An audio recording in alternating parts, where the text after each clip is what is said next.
व्यंजन संधि सर हम लोग पढ़ रहे थे, और व्यंजन संधि में पहला संधि हम लोग पढ़ रहे थे ष्टुत्व संधि। तो सर ष्टुत्व संधि समझ में आ गया था ना? एक बार मैं फिर से कह दे रहा हूँ सर, ष्टुत्व और ष्टुत्व अर्थात जो पढ़ चुके और जो आज दूसरा पढ़ेंगे, यही दोनों अगर आप अच्छे से समझ लेंगे तो बाकी व्यंजन संधियों में कोई दम नहीं है, बहुत आसान है सर और संधियां। तो इसलिए ष्टुत्व और ष्टुत्व सर अच्छे से समझ लीजिएगा ना, कोई मतलब समझ में आया कोई दिक्कत हो तो फिर से बता दीजिए। एक बार मैं फिर से फिलहाल रिवीजन कर दे रहा हूँ आसान भाषा में इसको मैं रिवीजन कर दे रहा हूँ। वो ये था कि अगर दंत वर्ण का मेल तालव्य वर्ण से होता है, मैंने मेल शब्द कहा है तो मेल का मतलब ये हुआ ऐसे ऐसे, माने दंत पहले हो तालव्य बाद में, और चाहे तालव्य पहले हो दंत बाद में ना सर, कल यही तो डिस्कस हुआ था। तो अगर दंत का मेल तालव्य से होता है तो हमेशा परिवर्तन किसमें होगा, बदलाव किसमें होगा सर, दंत में। क्यों? क्योंकि इसको हम व्यवहारिक रूप में समझने के लिए बोले थे कि दंत हमारा कमजोर होता है सर, समझने के लिए बोला था, है ना सर? तो फिर से समझ लीजिए, अगर दंत वर्ण का मेल तालव्य वर्ण से होता है, हमने ये नहीं कहा कि दंत के बाद तालव्य आता है, मैंने ये नहीं कहा, मैंने ये कहा दंत, अगर मैं ये कहता कि दंत के बाद तालव्य आने पर तो सिर्फ यही कंडीशन बनता,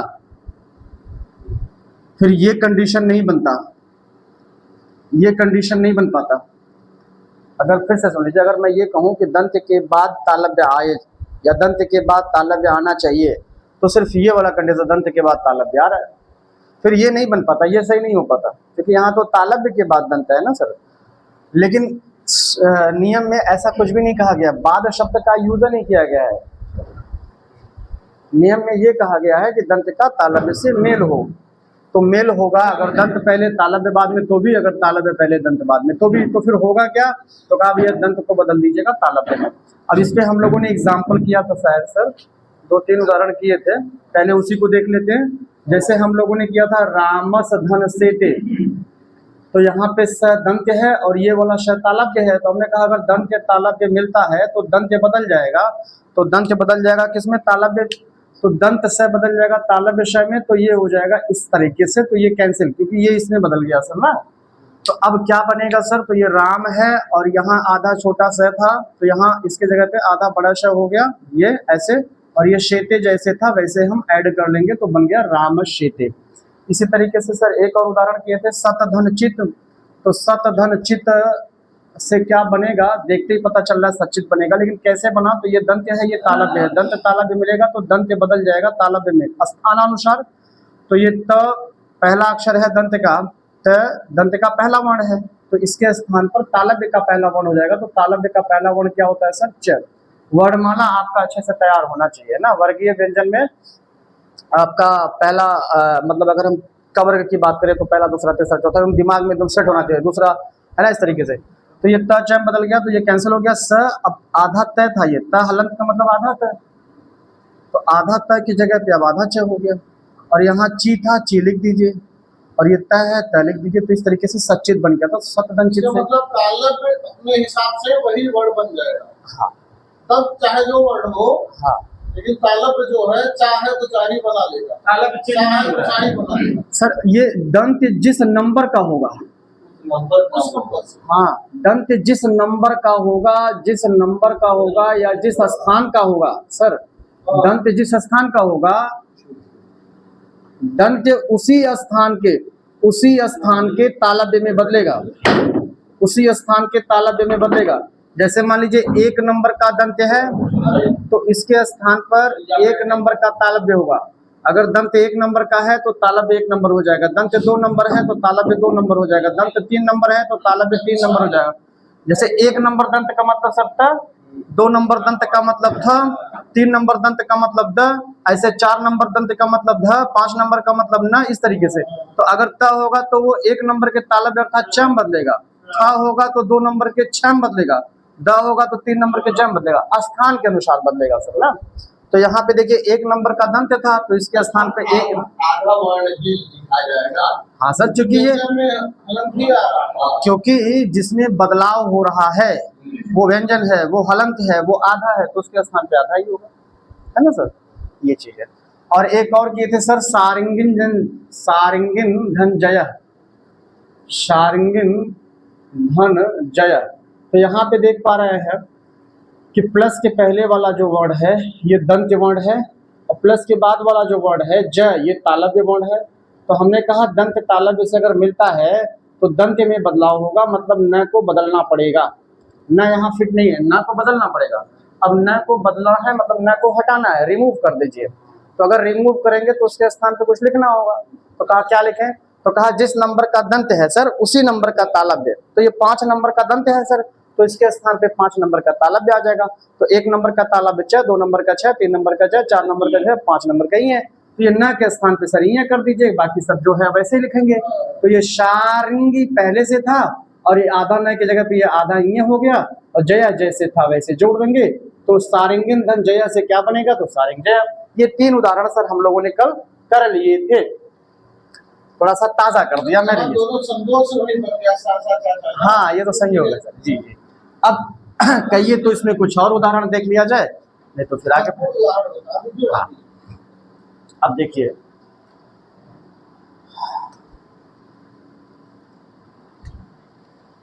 जैसे सर मान लीजिए आपसे पूछ दिया उदाहरण नंबर 4, जैसे मान लीजिए आपसे पूछ दिया सद धन जनः।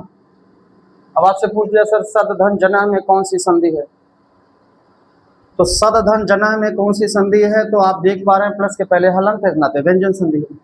अच्छा मान लीजिए स्वर व्यंजन विसर्ग ऐसा विकल्प नहीं दिया, शुत्व ष्टुत्व जस्व ऐसा कुछ ऑप्शन दे दिया, तो सर प्लस के पहले वाला द माने दंत वर्ण है, और प्लस के बाद वाला ज यानी कि तालव्य वर्ण है। हमने कहा जहां दंत तालु देखे वहां ष्टुत्व संधि मारिएगा, हो गया।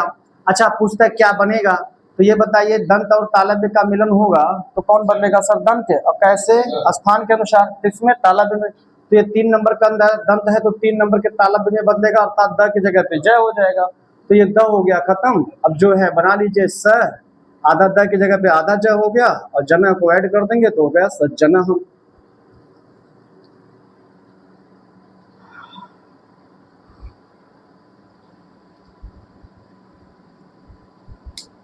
अच्छा सर मान लीजिए पूछ दिया सज्जनः का संधि विच्छेद क्या होगा, तो जाहिर सी बात है आप क्या ढूंढेंगे विकल्प में, सद धन जनः, यही तो, चूंकि इससे आप बनाए हैं तो आप यही ढूंढेंगे। लेकिन मान लीजिए विकल्प में सद धन जनः नहीं दिया रहेगा, तो सर सत धन जनः दिया होगा।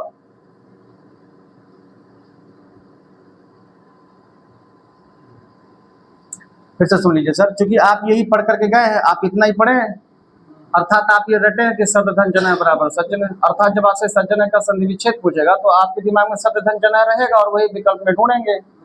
तो मिल गया तो ठीक है, नहीं मिला सर सद धन जनः, तो हो सकता है सत धन जनः दिया रहो तो वो विकल्प सही हो जाएगा। पूछे क्यों, अब इसको थोड़ा सा कहिए तो बता दें। ऐसा इसलिए सर इतना पहले समझ में आया है ना, हाँ स्टेप बाय स्टेप सर समझेंगे तो ठीक रहेगा, नहीं तो फिर खिचड़ी ना होने पाए सर। देखिए सत धन जनः ही मूल रूप में है, मूल रूप में सत धन जनः ही होता है। मतलब अगर सज्जनः का ओरिजिनल संधि विच्छेद देखा जाए, ओरिजिनल संधि विच्छेद देखा जाए सर, तो सत धन जनः ही होगा। कहेंगे जब ओरिजिनल ये होगा तो फिर सत धन जनः का है आप लिख दिए, ताकि आपको आसानी से समझ में आ जाए, है ना सर। देखिए सद धन जनः में समझने में कोई दिक्कत नहीं हुआ भाई, 3 नंबर का दंत 3 नंबर के तालु में बदल दिए और सज्जनः बन गया आराम से, है ना सर। तो कहेंगे आसानी से समझाने के नाते आप गलत पढ़ा देंगे, क्या गलत नहीं पढ़ा रहे हैं सर, सद धन जनः भी सही है, सत धन जनः भी सही है, ध्यान दीजिएगा। मैं ये अगर गलत होता तो फिर पढ़ाते क्यों सर। सद धन जनः भी सही है, सत धन जनः भी सही है। हमने कहा अगर सद धन जनः नहीं दिया जो आप पढ़ के गए थे तो सत धन जनः के लिए भी तैयार रहिएगा। क्यों, क्योंकि सद और सत में कोई फर्क नहीं है ना सर। देखिए ये कहीं सद लिखा सत लिखा हो या कहीं सद लिखा हो एक ही बात है भाई, ये प्रथमाक्षर है ये तृतीयाक्षर है, ठीक है सर ना। पहला है दूसरा है, सॉरी तीसरा है, तो पहले और तीसरे का फर्क है, बाकी सब। तो अगर 1 और 3 देखा जाए तो ये बराबर होते हैं संस्कृत भाषा में। जैसे मान लीजिए कहीं उत लिखा है और कहीं उद लिखा है, तो दोनों सही है, दोनों सेम है, क्योंकि ये सर उपसर्ग है ना, ये उत और उद उपसर्ग है। या अगर ऐसे नहीं समझ रहे हैं तो यहाँ आ जाइए थोड़ा सा। अभी आप इष्टुत्व संधि पढ़ लीजिए, इसके बाद आप पढ़ेंगे सर इष्टुत्व संधि। इष्टुत्व संधि के बाद सर हम लोग पढ़ेंगे जस्त्व संधि। ध्यान से सुनिएगा, जब आप पूछें सर कैसे, उसी का उत्तर है। तो हम लोग पढ़ेंगे सर जस्त्व संधि अभी 10-15-20 मिनट बाद। तो जस्त्व संधि में ये नियम है कि पहला सर तीसरे में बदल जाता है। पढ़े होंगे अगर हिंदी में तो याद आ रहा होगा कि पहला अपने ही वर्ग के तीसरे में बदलता है सर। माने क है तो ग में, च है तो ज में, ट है तो ड में, त है तो ड में। तो ये जो ट है ये यहाँ पे किस में बदल जाएगा सर? ड में। स पहले से था और यहाँ जन, अर्थात इसको आप ऐसे भी लिख सकते हैं, क्योंकि अपने मन से तो मैंने लिखा नहीं है सर, नियम नहीं लिख पाया है। हमने कहा जो नियम से बन रहा है वो सही है। तो सत धन जना को हम सद धन जना में करेंगे और सद धन जना को फाइनली हम किस में करेंगे सर? सज्जन। तो यहाँ पे जो मैंने किया वो डायरेक्ट ये दे दिया, अर्थात एक स्टेप कम कर दिया ताकि आपको जल्दी से समझ में आ जाए। लेकिन आपको ये भी ध्यान रखना होगा, हालांकि भी जब तीसरा नियम पढ़ेंगे तो दोनों को जब मैच कराएंगे तो और आसानी से समझ में आ जाएगा। ठीक है सर, एक टू और लिखिए तब बताएं। तो जहां पे आप सद धन जन लिखे थे सर ना, वहीं पे अगवा इसे बढ़ा लीजिएगा, सत धन जन भी कर लीजिएगा, ताकि आप दोनों ध्यान में रखे रहें। अब दूसरा उदाहरण सर, जैसे मान लीजिए विपत है, विपत धन जालम है। आराम से सर समझिएगा, जल्दी जल्दी में गड़बड़ा ना जाए। छोड़ दीजिए। हाँ सर, हाँ। अब देखिए विपत धन जालम, सवाल पूछा कौन सी संधि है, तो सर प्लस के पहले हलंत, इस नाते व्यंजन संधि है। अच्छा मान लीजिए सवाल पूछता है कौन सी व्यंजन संधि है, तो प्लस के पहले सर त है। आपको वर्णमाला अच्छे से तैयार होना चाहिए कि त माने दंत वर्ण, और प्लस के बाद ज है, ज माने तालव्य वर्ण। और हमने आपको बताया कि जहां भी दंत तालव्य का मिलन देखिए वहां शुद्ध माप देखिए, तो शुद्ध वाला विकल्प हो जाएगा सर। अच्छा क्या बनेगा, तो अभी जब तीसरा नियम पढ़ेंगे सर, शुद्ध पढ़ रहे हैं, इसके बाद इष्टुत्व पढ़ेंगे, फिर जस्ट तीसरा, उसके अकॉर्डिंग ये त बदल जाएगा सर किसमें? द में। तो ये हो गया धन जालम। अब ये वाला नियम लगा दीजिए जो पढ़े हैं कि दंत और तालव्य का मिलन हो तो दंत में बदलाव होगा, दंत को रिमूव करेंगे और उसके स्थान पर तालव्य उसी स्थान का, तो ये 3 नंबर का दांत है, तो 3 नंबर का तालव्य क्या हो जाएगा सर? ज। तो ये फाइनली खत्म हो गया और ये क्या बन गया? विप आधा ज और वो जालम, ये बन गया विपत जालम। अब आपकी इच्छा, आप विपत धन जालम से विपत जालम डायरेक्ट लिख लीजिए, जो मैक्सिमम देखते हैं ज्यादातर लोग ऐसे लिखा देते हैं विपत धन जालम बराबर विपत जालम, रट लेते हैं लोग। तो हम भी रटा सकते थे, लेकिन सर उसमें दिक्कत ये है ना कि जब आप रिवीजन मान लीजिए कभी आप, क्योंकि इस नियम के इष्टुत्व संधि के नियम के उदाहरण में आप इसको लिखे हैं तो वहां पे आप फंस जाएंगे रिवीजन करते समय, इस नाते आप स्टेप को समझ रही है। बाकी आप डायरेक्ट रख सकते हैं विपत धन जालम बराबर विपत जालम, या मान लीजिए विपत धन जालम देगा तब भी क्या बनेगा सर? विपत जालम, क्योंकि मूल क्या था? विपत धन जालम, उसमें एक नियम लगाता था। हाँ उल्टा पूछेगा तो सर दोनों देगा, नहीं निश्चिंत रहिएगा, क्योंकि भाई विपद धन जालम से भी बन जाएगा विपद धन जालम। अगर विपद धन जालम देगा तो डायरेक्ट बन गया इष्टुत्व के नियम से। बहुत गड़बड़ा तो नहीं रहा है सर ना? सर अगर विपद धन जालम दे दिया तब तो डायरेक्ट इष्टुत्व के नियम से ही एक लाइन में विपद जालम बन जा रहा है, तो वो तो होगा ही। अगर विपत धन जालम दिया तो आपको एक स्टेप आगे बढ़कर के तब वहां पे पहुंचना है, अर्थात विपत धन जालम से भी विपत जालम, विपत धन जालम से भी विपत जालम बनेगा। तो अगर दोनों से बन रहा है तो दोनों विकल्प में नहीं देगा यदि संधि विच्छेद पूछता है। माने अगर ये दे करके ये पूछता है कि विपत जालम का संधि विच्छेद क्या होगा, तो सर विपत धन जालम और विपत धन जालम दोनों विकल्प में नहीं देगा, आप निश्चिंत रहिए। अच्छा हाँ, 1 मिनट के लिए थोड़ा और शंका आपका दूर कर दे रहे हैं। आप कहेंगे सर ना मान लीजिए दे ही दिया दोनों, तब मान लीजिए सर दे ही दिया तो आप मूल वाला करिएगा। भाई इन दोनों में पहले नंबर पे कौन है? ये, तो जो पहला है उसको पहले वरीयता दीजिएगा, हालांकि ऐसा 1% की संभावना है, ठीक है ना, इसलिए आप निश्चिंत रहिएगा सर। तो ये आपके पास 4-5 उदाहरण हो गए। ठीक है सर ना, ये विपद जालम हो गया। अरे भाई आप चर्चा कर रहे हैं क्योंकि आप इस पे बहुत जैसे मान लीजिए सर कह दिया, जैसे मान लीजिए सर छठवां उदाहरण देखिए, जैसे मान लीजिए कह दिया तत् धन छवि ही, पूछ दिया सर तत् धन छवि में कौन सी संधि है? सर वहां से हमको लगता है ढीला हो जा रहा है ना, हाँ वहीं से ढील हो रहा है सर, वहीं से। सर ये जब तत् धन छवि है तो प्लस के पहले क्या है सर? दंत वर्ण, और प्लस के बाद क्या है? छ माने तालव्य वर्ण। तो हमने कहा जहां भी दंत और तालव्य देखे वहां शुद्ध मानिएगा, दंत तालव्य देखे तो शुद्ध मानिए। अब क्या बनेगा सर? मान लीजिए पूछ दिया तत् धन छवि से क्या बनेगा? तो ये देखिए दंत और तालव्य मिलेगा तो कौन बदलेगा? दंत। छ नहीं बदलिएगा सर, क्योंकि तालव्य कहीं नहीं बदलता है। हमने कल कहा था अमेरिका कभी झुकेगा नहीं, रूस कभी झुकेगा नहीं, मजबूत लोग कभी झुकते नहीं है, झुकना पड़ता है कमजोर को। तो कमजोर है दांत, दांत को झुका दीजिए, और जब दांत को झुका देंगे तो स्थानानुसार झुकेगा। तो एक नंबर का दांत है तो एक नंबर के तालु में झुकेगा सर। तो ये हो गया खत्म। अब देखिए त आधा त था यहाँ, उसकी जगह पे आधा च हो गया, और ये छवि जैसे था इसमें कुछ करना ही नहीं था तो बन गया तत्छवि ही। आपसे सवाल पूछा तत् धन छवि ही से क्या बनेगा? तत्छवि ही। या आपसे पूछ दिया तत्छवि का संधि विच्छेद बता दीजिए तो तत् धन छवि ही। ठीक है भैया ना। अच्छा देखिए एक चीज और, मैं लोगों की ज्यादा, मैं सब देखिए जब कहता हूँ कि लोग ऐसा करते हैं तो मैं कुछ लोगों की बात करता हूँ, या ज्यादा मतलब सबकी बात नहीं करता हूँ।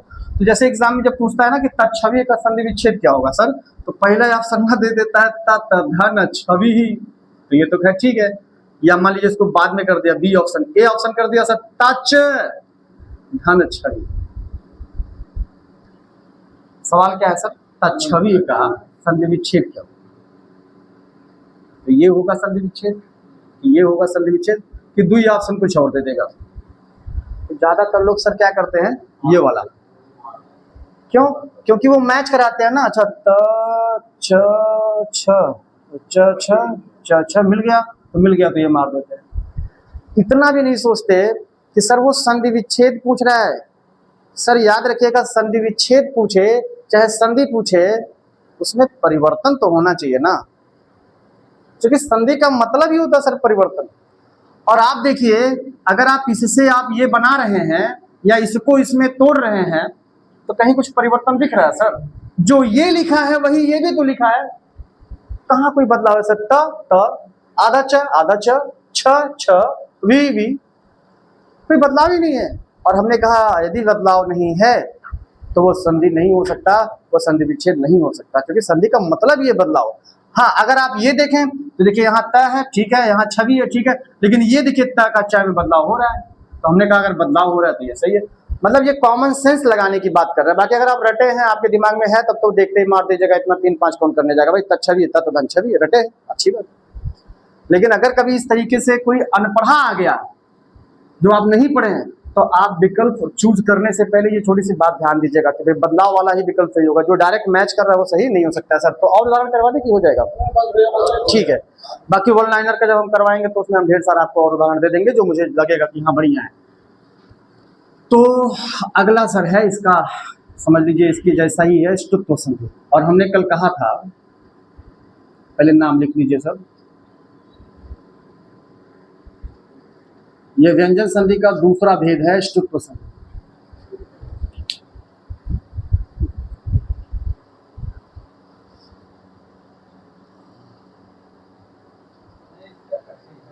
हाँ सर कल सर हमने आपसे कहा था कि अगर आप ष्टुत्व समझ लिए तो समझिए ष्टुत्व आप समझ लीजिए। इसीलिए मैंने कल कहा था कि जो मैं इतना समय दे रहा हूं, अगर आपको ये लगता है कि बहुत समय वेस्ट कर रहे हैं तो उसको ऐसा नहीं समझिएगा, क्योंकि कल जो मैं बता रहा था वो एक नहीं 2 नियम बता रहा था, ष्टुत्व का भी ष्टुत्व का भी। कल मैंने कहा था अगर ष्टुत्व समझ में आ गया, क्योंकि सारा मेहनत हमें किस पे करना था? ष्टुत्व पे। क्योंकि ष्टुत्व अपने जैसा कंडीशन ष्टुत्व का वैसा कंडीशन ष्टुत्व, जो मतलब बातें वहां सीखनी। तो आप कहने का मतलब कल इसको एक तरीके से देखा जाए तो पढ़ लिया, आज सिर्फ फॉर्मेलिटी है, बहुत आसानी से समझ में आ जाएगा। फिलहाल सूत्र पहले लिख लीजिए, या सूत्र लिखने के पहले थोड़ा इसका भी पोस्टमार्टम कर देते हैं सर। ष्टुत्व संधि में देखिए क्या दिख रहा है सर? स दिख रहा है तो हम स को ऐसे लिख सकते हैं, और टू दिख रहा है सर तो टू माने आप जानते हैं सर टवर्ग होता है ट ठ ड ढ ण। टू माने सर ट ठ ड ढ ण। तो सर देखिए कल का जो मेहनत था आज वहां यहाँ काम आएगा, एकदम खट्ट से समझ में आएगा। और त्व प्रत्यय है, इसका कोई मतलब नहीं है सर। त्व प्रत्यय किसी स्टू स्टू ये शब्द था, इसके बाद में प्रत्यय लग गया, तो प्रत्यय से हमें कुछ लेना देना नहीं है। हमें फिलहाल स्टू को ध्यान देना है। स्टू में स है और ट वर्ग है और संधि आप जानते हैं, यानी कि ष्टुत्व संधि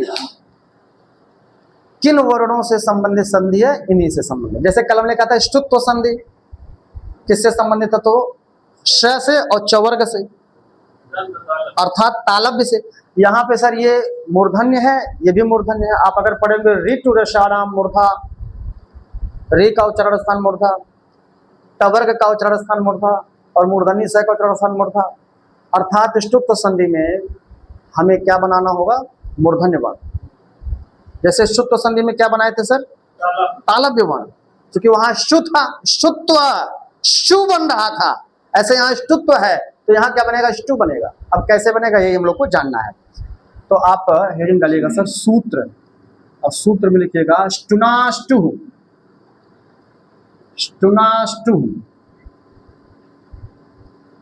ये है सूत्र। स्टुनाष्टु सूत्र याद रखिएगा सर, फिर से कह रहे हैं व्यंजन संधि में शुत्व और ष्टुत्व का ही संधि सूत्र ज्यादातर पूछा जाता है। अगर सूत्र पूछना है व्यंजन संधि से तो शुत्व का पूछता है या तो फिर ष्टुत्व का पूछता है सर, ये दोनों पूछता है ज्यादातर। तो स्टुनाष्टु में क्या है सर, स है आप देख चुके हैं, टू है आप देख चुके हैं, फिर वही स है, फिर आप देख चुके हैं, फिर वही टू है, फिर आप देख चुके हैं। अब जरा इसका सूत्रार्थ लिखिए फिर समझा जाए, क्योंकि इसमें समझना है नहीं, एकदम उसी पैटर्न पर इसका कॉन्सेप्ट है जैसे शुत्व का था। बस आप पहले लिख लीजिए,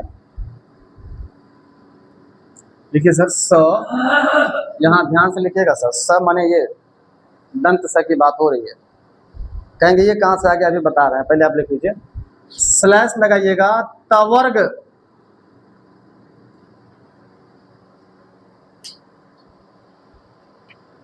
का मेल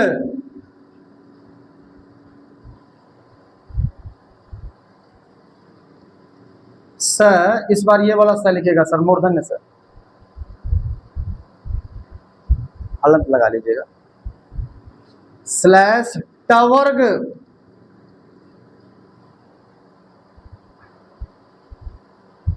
से होने पर, से होने पर डैश देके लाइन छोड़ दीजिएगा, से होने पर। हाँ अब अगली लाइन से लिखिएगा सर, स छोटा सा या दंत से हलंत लगा के का परिवर्तन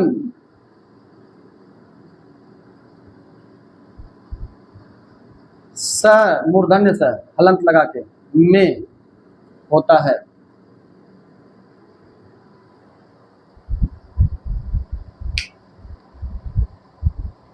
ठीक है सर ना, उसके नीचे लिखिएगा तवर्ग का परिवर्तन, हाँ टवर्ग और ब्रैकेट में स्थानानुसार, ब्रैकेट बंद होता है।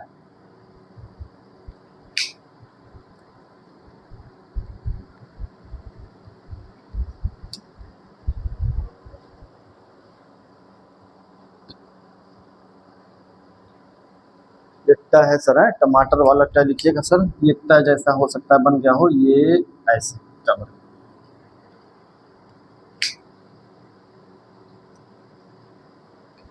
तो सर एकदम कल जैसा ही नियम है, बस वर्ण बदलाया है। हालांकि ये तो कल भी था,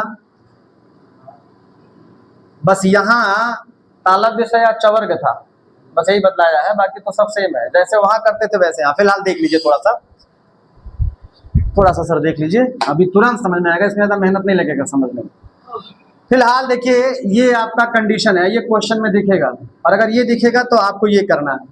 ये दिखेगा, क्या दिखेगा कि स या तवर्ग का मेल, फिर से बाद की बात नहीं कर रहे सर, मेल की बात कर रहे हैं। तो स या तवर्ग माने सर दंत वर्ण, और स या टवर्ग माने सर मूर्धन्य वर्ण या मूर्धा वर्ण। तो ये कह रहा है कि दंत वर्ण माने इन 6 में से छठ है ना सर ये। तो दंत माने इन छओं में से किसी का मिलना या मिलन या मेल इन छओं में से किसी से होता है। यहां भी तो छठ हुए। तो ऐसी स्थिति में आप क्या करेंगे, तो कहा अगर स का मिलन होता है तो आप स को खष्टी से बदल दीजिएगा। और अगर तवर्ग में से कोनो अक्षर का मेल होता है, त का च थ का च द का च ध का च न का, तो उसे आप टवर्ग में बदल दीजिए। कैसे? स्थानानुसार। मतलब अगर हम ये कहें कि हमने कहा भाई इनमें से किसी का मेल इनमें से किसी से, मान लीजिए स का मेल, मान लीजिए स का मेल इनमें से किसी से हो रहा है, स से, या स का मेल टवर्ग से हो रहा है। टवर्ग माने चट्टा से, चट्ठा से, माने स के बाद स आए सर, चाहे ट आए, चाहे ठ आए, चाहे ड आए, चाहे ढ आए, चाहे न आए, कुछ भी आए, यही तो मेल का मतलब ना। या इनमें से कोई पहले और स बाद में, फर्क उससे नहीं पड़ता। बदलना किसको है सर? दंत को। तो ये बदलाएगा सर, इससे छेड़छाड़ करेंगे नहीं, क्योंकि ये तो मूर्धन्य वर्ण है सर ना। मूर्धन्य वर्ण में बदलाव नहीं हो। देखिए का, इसका परिवर्तन, यहां इसका परिवर्तन, तो किसका परिवर्तन? दंत का परिवर्तन। बदलाव हमेशा दंत में होगा। ठीक है सर। तो अब बताइए अगर ये स पहले है और इनमें से कोई बाद में है तो किसको बदलेंगे? स को। या इनमें से कोई पहले है स बाद में है तो भी किसको बदलेंगे सर? इसे को। अब किसमें बदलेंगे? दंती से। यही। अच्छा मान लीजिए सर तवर्ग का मेल इनमें से किसी से होता है। मान लीजिए त के बाद इनमें से कोई है, त के बाद मान लीजिए स है, इनमें से किसी से मिलन होना चाहिए। या स के बाद त है तो किसको बदलेंगे सर? त ही बदलेगा। वर्णों पर अभी देखिए, वर्णों को लेकर उलझिए मत, आसान भाषा में समझिए कि दंत पहले मूर्धन्य बाद में, अच्छा मूर्धन्य पहले दंत बाद में, हमेशा दंत को बदल दीजिएगा, दंत को रिमूव कर दीजिएगा और उसके स्थान पर मूर्धन्य कर दीजिएगा उसी नंबर का। जैसे एक नंबर का दंत है तो एक नंबर का मूर्धा में बदल जाएगा, तो एक नंबर का मूर्धा क्या होता है सर? ट, है ना। या मान लीजिए त के बाद, मान लीजिए त के बाद इनमें से किसी एक का मिलन इनमें से किसी एक से होना चाहिए, तो मान लीजिए त के बाद इनमें से कोई आप बताइए सर। जैसे मान लीजिए ड से हो गया, है ना सर। या मान लीजिए त का मेल या त के बाद मान लीजिए ढ आ गया, या ढ के बाद त आ गया, कोई दिक्कत नहीं ना सर। भाई त के बाद ण आए और चाहे ण के बाद त आए, बात तो एक ही। हमने कहा इसमें बाद का कोई मतलब नहीं, यहाँ मेल होना चाहिए। त मिले ड़ से, अच्छा ड़ मिले त से, बदलना है बस, किसको ये ध्यान में रखना है। तो बदलना है दंत को। तो दंत कहाँ है सर? यहाँ। अगर इस तरह कंडीशन में देखेंगे तो दंत यहाँ है। पहले एक एक को समझिए, कंफ्यूज हो जाएंगे। तो हम दंत को बदलेंगे सर किसमें? मूर्धा में। कहेंगे अभी तो आप तालु बताए थे, तो वो तो पहला नियम था, वो तो हम तालु तब बदलेंगे जब ताला विवर्ण से मिलन होगा। यहाँ कहाँ ताला विवर्ण से? यहाँ तो मूर्धन्य वर्ण से मिलन हो रहा है। तालु से मिलन होगा तो तालु में जाएगा, मूर्धा से मिलन होगा तो मूर्धा में जाएगा, जाएगा दंतवय।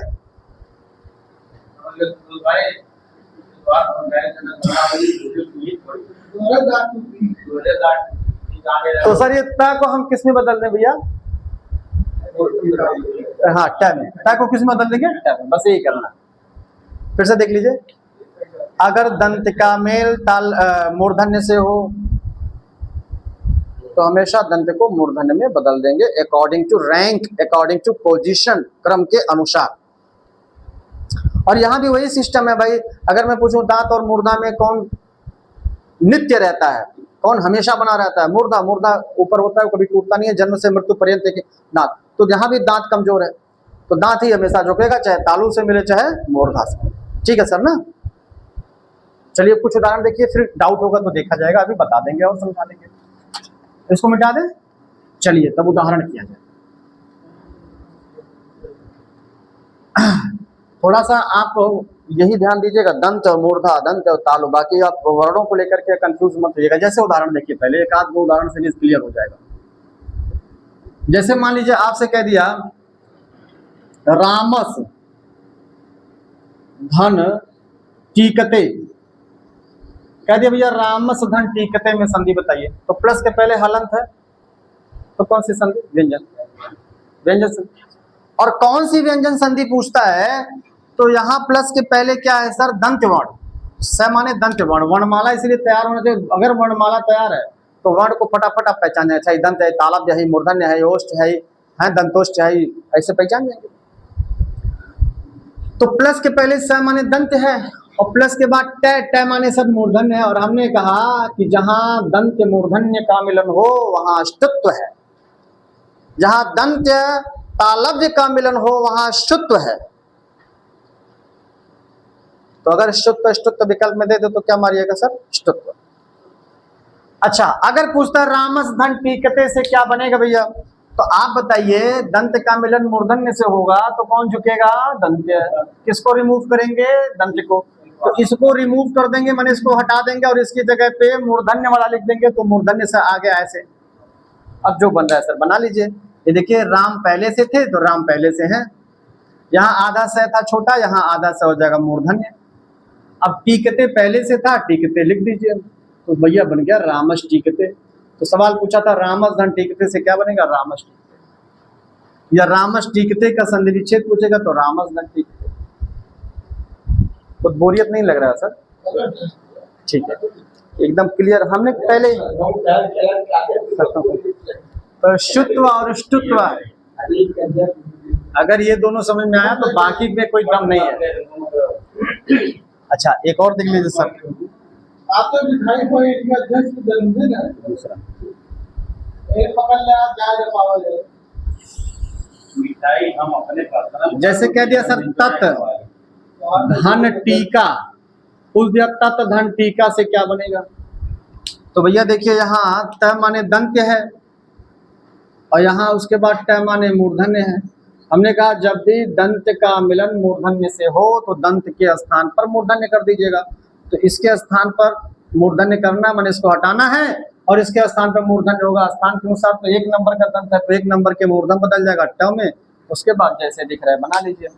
तो देखिए ये त पहले से था, ये आधा त की जगह पे आधा ट हो गया और टीका जैसे था वैसे लिख दिया तो बन गया तटीका। इष्टुत्व संधि की ये सब इंपॉर्टेंट उदाहरण है भैया, यही सब पूछता है अगर पूछना होता है तो। हाँ तो सर अगर मान लीजिए तटीका ऐसे लिखा हुआ विकल्प में ना दिखे तो हो सकता है वो दोनों टैग को क्या कर दे, संयुक्त कर दे, नीचे ऊपर कर दे। तो ऐसे भी लिखा हुआ विकल्प दिख सकता है और कोई दिक्कत वाली बात नहीं है क्योंकि ये दोनों एक ही है। यहाँ संयुक्त करके दोनों टैग को लिख दिया, यहाँ दोनों टैग को पृथक करके लिख दिया है, दोनों एक ही। जैसे हमने यद्यपि की बात किया था। तो तटीका में संधि पूछे तो संधि हो जाएगा। और देखिए सर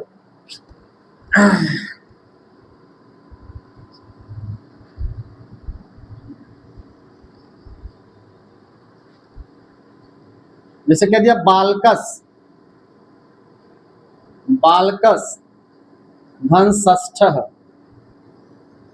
अब पूछ दिया बालकस धन षष्ठ में कौन सी संधि है, तो वहां लास्ट में विसर्ग देख के बहुत लोग विसर्ग संधि मार देते हैं। भैया संधि में हमें सर वही चीज कह रहे हैं ना, यहाँ पे भी विसर्ग है।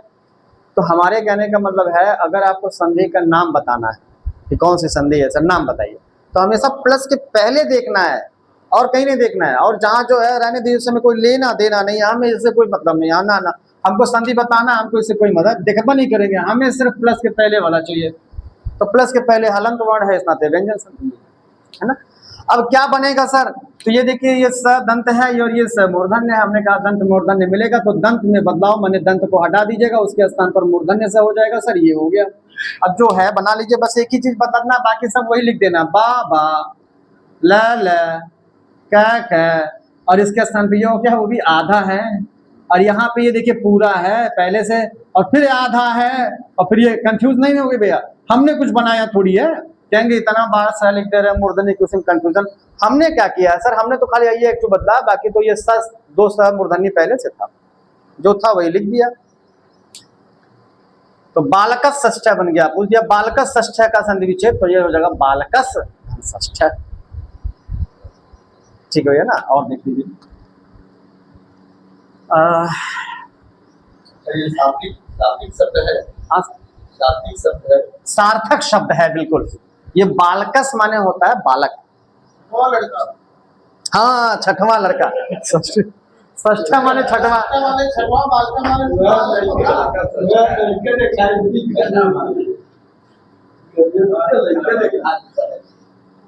और देखिए सर, ये चौथा उदाहरण है सर। जैसे मान लीजिए कह दिया पेश, पेश धनता। ये देखिए कल से ही मैं जो चिल्ला रहा हूं वो आज यहाँ दिख रहा है। क्या दिख रहा है? कल से मैं क्या चिल्ला रहा हूं? कल से मैं यही चिल्ला रहा हूं सर कि शुत्व और ष्टुत्व में कौन पहले है कौन बाद में है, मतलब इससे नहीं है। बदलना किसको है, मतलब इससे है।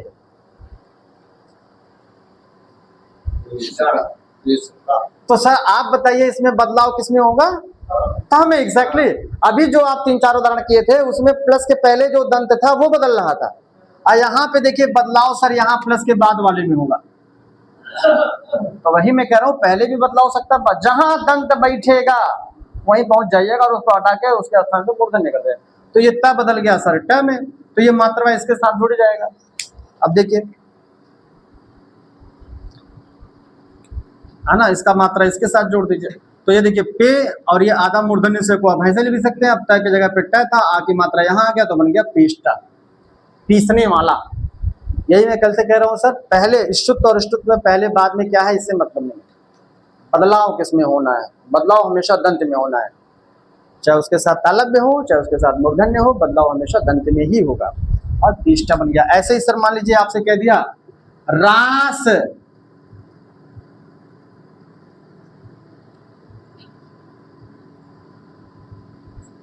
प्लस त्रम। अब आप समझ गए सर क्या बनेगा? एग्जैक्टली एकदम वही बनेगा सर। देखिए यहाँ भी बदलाव किसमें हो रहा है? यहाँ त में। भाई मूर्धन्य का मेल, यहाँ पहले मूर्धन्य है, जैसे यहाँ पहले मूर्धन्य था फिर दंत था, यहाँ भी मूर्धन्य पहले दंत बाद में है। हमने कहा जहाँ दंत होगा वही बदलेगा, मूर्धा से छेड़छाड़ नहीं करना है सर। तो ये त बदल जाएगा किसमें सर? ट में, बाकी सब कुछ वही रहेगा। तो सर देखिए ये रा और ये आधा स को हम ऐसे भी लिख सकते हैं। अब त था और उसमें र का योग तो त्र, अब त की जगह पे ट, तो ये र का योग किसमें हो जाएगा सर? ट में। तो जब र जो है इसका योग ट में होगा तो ऐसे होगा कि नहीं होगा? अब मैं को ऐड कर देंगे तो हो जाएगा राष्ट्रम। तो आप किसी से पूछिए राष्ट्र शब्द में कौन सी संधि है? व्यंजन संधि। कौन सी व्यंजन? हाँ सर, कहाँ गया? ता का मतलब कहाँ गया? एक मिनट सर, इसको मिटा दें।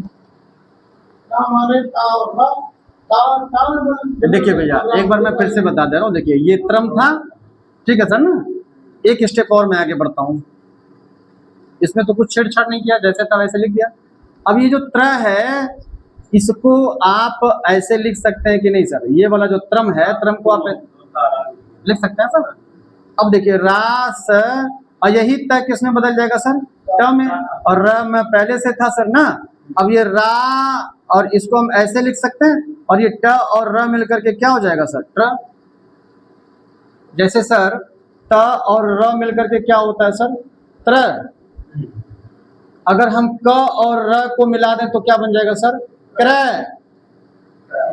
हम प और र मिलकर के बना दें तो क्या बन जाएगा? प्र। वैसे ही ट और र मिलकर के क्या बन गया सर? त्र। अब चूंकि यहाँ पे एक था तो अब ट में तो ऐसे एक होगा नहीं। ट जब जुड़ता है, ट के साथ जब र जुड़ता है तो इस तरीके से बनता है। यानी दोनों तरफ। आप बताइए सर कहीं ऐसा वो लिखा हुआ देखे? आप जब भी देखें तो ऐसा दोनों तरफ रहता है। बाकी में इसको हम पादाग्र र बोलते हैं। क्या बोलते हैं सर? पादाग्र। जैसे किसी अक्षर के ऊपर जो र होता है वो रेफ होता है, उसको रेफ कहते हैं। और किसी अक्षर के नीचे जो र होता है उसको हम पादाग्र बोलते हैं। पादाग्र, पाद धन अग्र, ठीक है सर। तो जो पादाग्र होता है वो जब अक्षर के साथ जुड़ता है तो ऐसे तिरछी पाएगी, लेकिन जब वही ट के साथ, ठ के साथ, ड के साथ, ढ के साथ अथवा टवर्ग के साथ जब वो जुड़ता है तो दो। जैसे देखिए अगर ठ के साथ लगाना ऐसे, ड के साथ लगाना ऐसे, ढ के साथ लगाना ऐसे, प्राय सर इन्हीं अक्षरों पे ऐसे रहता है। हाँ, बस इसी वही तो मैं कह रहा हूँ, सिर्फ ट वर्ग के अक्षर के साथ रहता है। बाकी आप त के साथ लगाएंगे तो ऐसे, क के साथ लगाएंगे तो ऐसे, च के साथ लगाएंगे तो ऐसे, न के साथ लगाएंगे तो ऐसे, ब के साथ लगाएंगे तो ऐसे। पादाग्र हमेशा सिंगल रूप में होता है नीचे, लेकिन जब टवर्ग के साथ वही जुड़ता है पादाग्र तो वो डबल हो जाता है सर। हम समझ रहे थे सर, अलग चाहिए। नहीं सर, अलग हम नहीं समझ रहे थे। ठीक है सर। तो सर ये राष्ट्र ध्यान दीजिएगा, तकीका ध्यान दीजिएगा। ये 100 कहाँ से आया है? कौन सा सर? सूत्र में 100 छोटा सा कहाँ से आया? हाँ, ये कहाँ से आ गया सर? देखिए बहुत बढ़िया पूछ लिए सर आप। इससे पहले वाले में 100 दिखाई दे रहा था, इसके पहले वाले में साफ साफ था स्तोह शुनाशु, है ना सर? तो वहां पे आराम से उसी को मैंने एक्सप्लेन कर दिया था। बिल्कुल सर, सूत्र में लेकिन जो दूसरा वाला है इसमें खाली स्टुनास्टु लिखा है, तो जब इसकी व्याख्या किए तो इसको लिखे ठीक है, इसको लिखे ये भी ठीक है, भाई इसका मिलन हो रहा है, और ये बन रहा है तो ये भी लिख दिया हम लोगों ने व्याख्या में। लेकिन ये स छोटा वाला और तवर्ग कहां से पा गए, ये सर का क्वेश्चन है, और बहुत सही क्वेश्चन है सर। तो देखिए सर, व्याकरण में क्या होता है, पहले इस चीज को जान लीजिए। व्याकरण में क्या होता है, संस्कृत व्याकरण में खास करके, संस्कृत व्याकरण में क्या होता है सर, अनुवृत्ति चलता है सर। क्या चलता है? अनुवृत्ति, अनुवृत्ति चलता है। अनुवृत्ति का मतलब ये होता है, ध्यान से सुनिएगा सर, अगर कोई बात पाणिनि ने एक बार कह दिया, पाणिनि ने अगर कोई बात अपने अष्टाध्यायी ग्रंथ में एक बार उन्होंने कह दिया और उसी बात की जरूरत फिर आगे पड़ रही है, तो फिर से उसको कहेंगे नहीं, आपको अपने से समझना पड़ेगा। जैसे अच्छा एक चीज और है सर, कहेंगे सर अपने से हम कैसे समझ जाएंगे?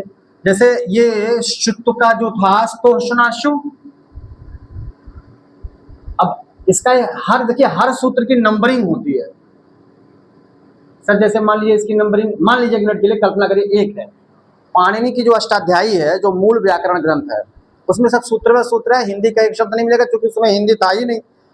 तो जो अष्टाध्यायी है सर, जो मेन जैसे है मेन ग्रंथ ग्रामर का, उसमें सब सूत्र ही है और हर सूत्र की नंबरिंग की गई है। ठीक है सर। अब हमने कहा कि मान लीजिए कोई बात उन्होंने कह दिया, उसी बात की फिर जरूरत है, तो उससे संबंधित वो जो दूसरी बात है उसको उसी के साथ नंबरिंग करके, जैसे एक नंबर में वो था तो 2 नंबर में उन्होंने स्तुत्व को लिख दिया।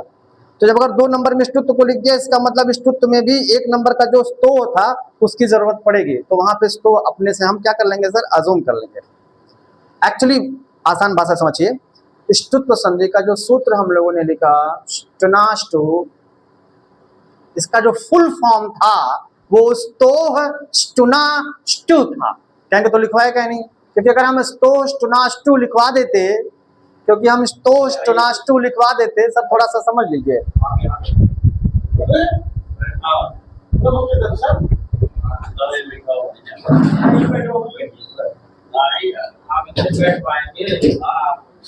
सर इसको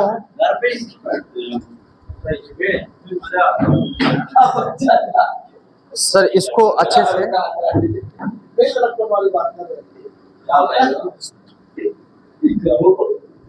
ये स्तोषणाशु था सर ना, ये इसके जस्ट बाद वाला सूत्र है स्टुनाष्टु। ठीक, स्टुना का मतलब ये स्टू, स्टू का मतलब ये स, और टवर्ग ना का तृतीया मतलब होता है तो गया के साथ, तो सकार यानी कि मूर्धन्य श और टवर्ग के साथ। अब के साथ क्या अधूरा था भाई, के अगर इसका सिर्फ इतना का मतलब देखा जाए, हाँ तो ये इसको जोड़ देंगे यहाँ पे,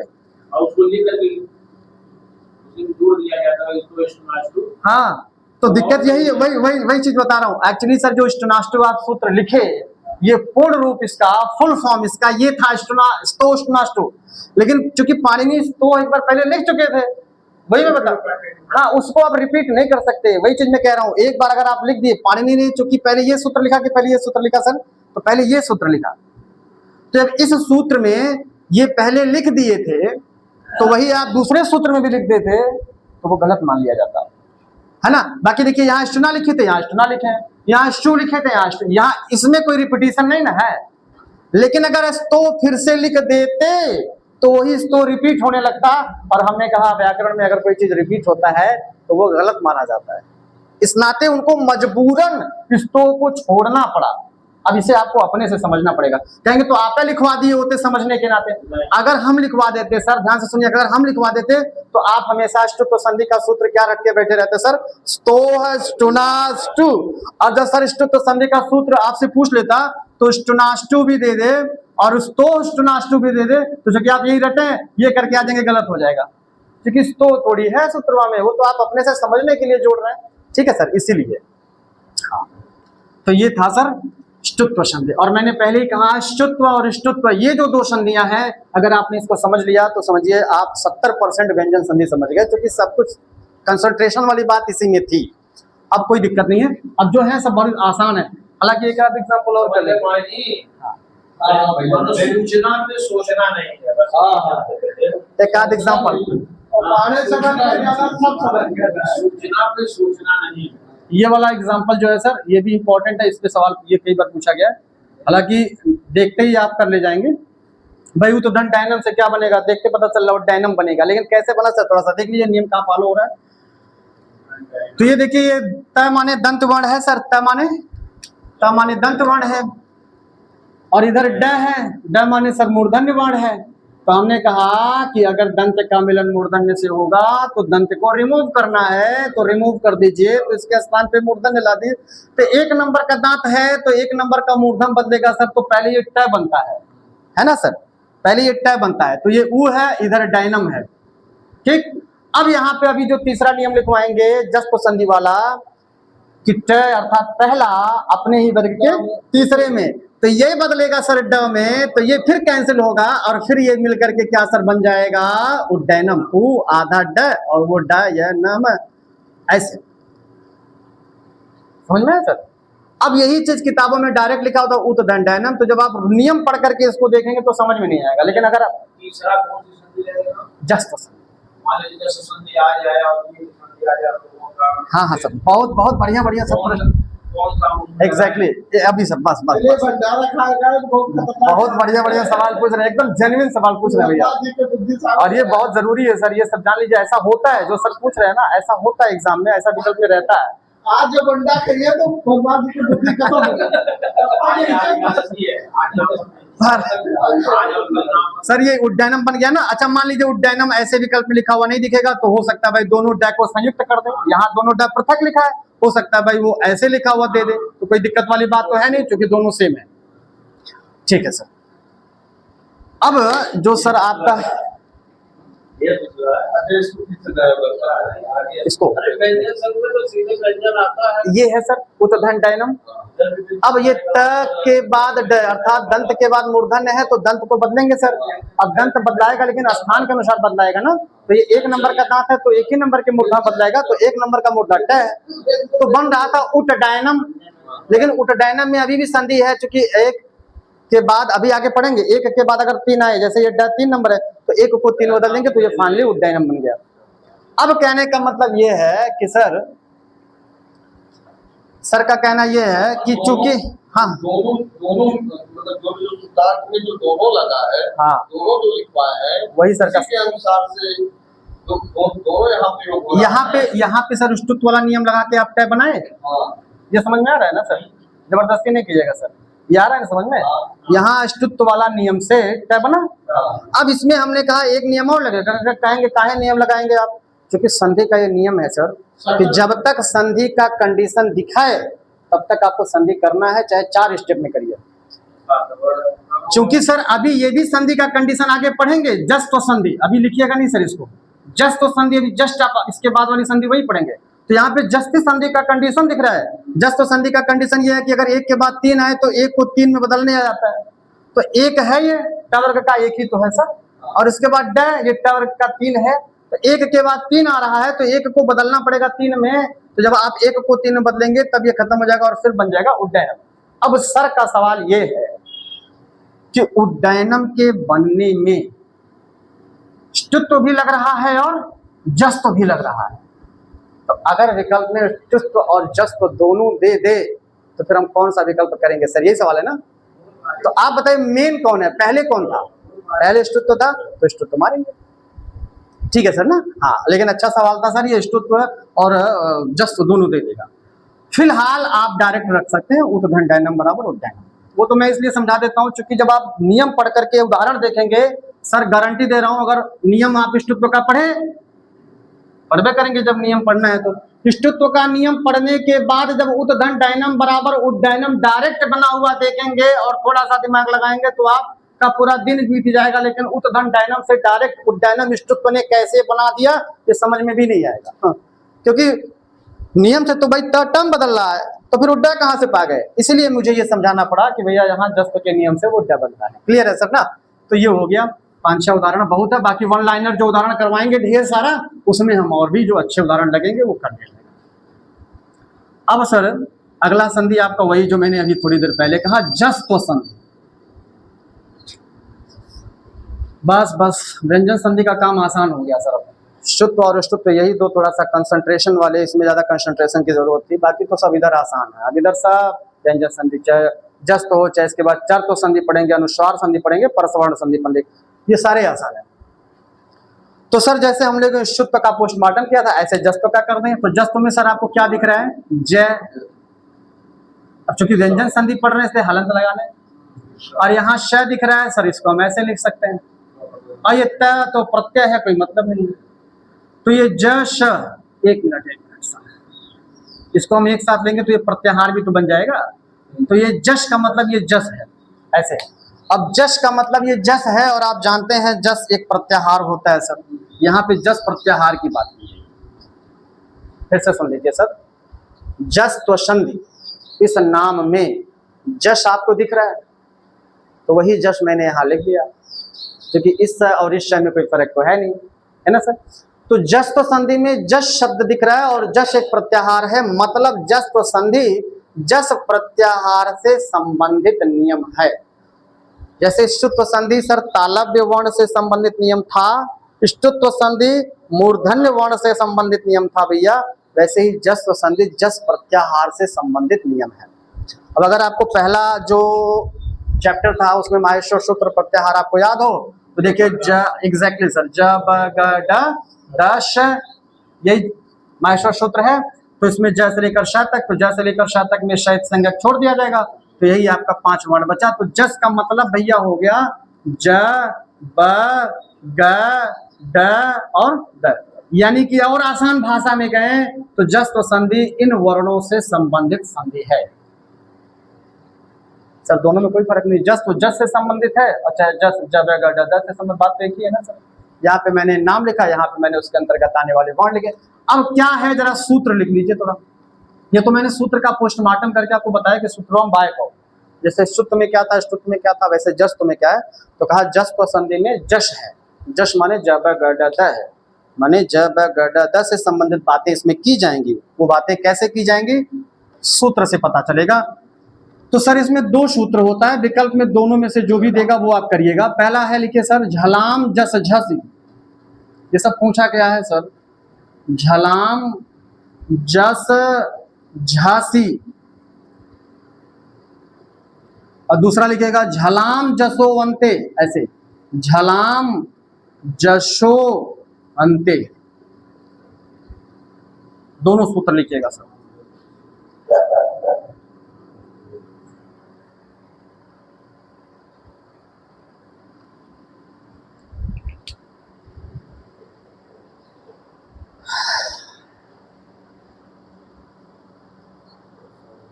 हमने कहा सर हम कोई लेकिन छोड़ेंगे नहीं, जो जरूरत होगी जहां से प्रश्न मुझे लगता है याद है वो कभी छोड़ेंगे नहीं। अब देखिए जस्त्व संधि का जब सूत्र पूछता है सर, दोनों विकल्प ऑप्शन में नहीं देता है, क्यों? क्योंकि दोनों जस्त्व संधि के ही सूत्र हैं। जब दोनों है तो दोनों नहीं देगा, और अगर इन केस दोनों देगा तो उसको एक ऑप्शन देना पड़ेगा कि ये और ये दोनों विकल्प सही है। मैंने एक ऑप्शन में ये दे दिया, बी ऑप्शन में ये दे दिया, तो उनको सर सी ऑप्शन देना पड़ेगा, ए और बी दोनों से। वही भाई दोनों है तो दोनों मान, ठीक आता है सर, आता है सर। इस तरीके से यहाँ भी सवाल आते हैं। तो सर यहाँ तक हो गया ना, झलाम जस झसी और झलाम जसोवंते। अब कहेंगे सर बहुत डीप में आप पढ़ा रहे हैं, बहुत डीप में हम पढ़ाते तो हम आपको ये बताते कि ये अपदांत जस्त्व है, ये पदांत जस्त्व है, लेकिन हमने अपदांत और पदांत का नाम लिया नहीं लिया, क्योंकि हमको पता है ये नहीं आएगा। लेकिन जो आएगा उसको अगर हम छोड़ देंगे और आपके एग्जाम में वो आ गया और आप नहीं कर पाए तो बहुत ज्यादा आत्मग्लानि और पाप की भागीदारी हम होंगे, इस नाते हम वो रिस्क नहीं ले सकते। तो जो हमने देखा है परीक्षा में आया वो मैं जरूर आपको बता देता हूँ। तो ये झलाम जैसे झसी भी है और झलाम जसोवंते भी है, इसको ध्यान रखिएगा। अब इसका क्या मतलब है वो जरा लिखिए, सूत्रार्थ। सूत्रार्थ, इस सूत्र का बहुत बढ़िया है सर, एकदम आसान है। अब देखिए झलाम में सर पहले इसका पोस्टमार्टम कर लिया जाए, सूत्रार्थ अपने आप समझ में आ जाएगा। इसको मिटा दे सर ना। अब अगर हम झलाम का पोस्टमार्टम करें और जस का पोस्टमार्टम तो पहले से हो चुका है। जस माने जब गड माने तृतीयाक्षर, तो जस माने तृतीयाक्षर तीसरा, ठीक। तो ये तो पहले से क्लियर था, इन दोनों को थोड़ा क्लियर कर दें तो इसको समझना आसान हो जाएगा। देखिए झलाम में झल है सर, और झल क्या है सर, प्रत्याहार। और झल प्रत्याहार में झा से लेकर ला तक जाना है, तो याद कीजिए झभई और लास्ट में हल। तो झभई के झा से हल के ला तक जितने वर्ण होंगे सब झल होंगे, लेकिन इस संज्ञा को छोड़ते जाइएगा। तो एक बार मैं लिख दूं फटाक से, देखिए झ भ य, फिर घ ढ ध स, फिर ज ब ग ड द श, फिर ख फ छ ठ थ च ट त व, फिर क प य, फिर श स स र, और फिर ह ल। घबराइएगा नहीं सर, कहेंगे इतना सारा याद करना पड़ेगा, नहीं नहीं इतना सारा याद नहीं है, उसका भी ट्रिक है, अभी घबराइएगा नहीं। तो कुल मिला जुला करके हम दिखाना चाहते हैं कि झल में कौन कौन से कहां तक के वर्णों को लेना है, तो यहां से यहां तक के वर्णों को लेना है। लेकिन जितने संज्ञक पढ़ेंगे, जितने हलंत पढ़ेंगे, सबको छोड़ते जाना है। तो ये छोड़ दीजिए, ये छोड़ दीजिए, ये छोड़ दीजिए, ये छोड़ दीजिए, ये छोड़ दीजिए, ये छोड़ दीजिए, और इसको खुद छोड़ दीजिए। तो अब देखिए इतने झलाम का मतलब इतना वर्ण, 2 3 5 5 और 5 10 12 14 16 18 20 24। झलाम में कई वर्ण है सर?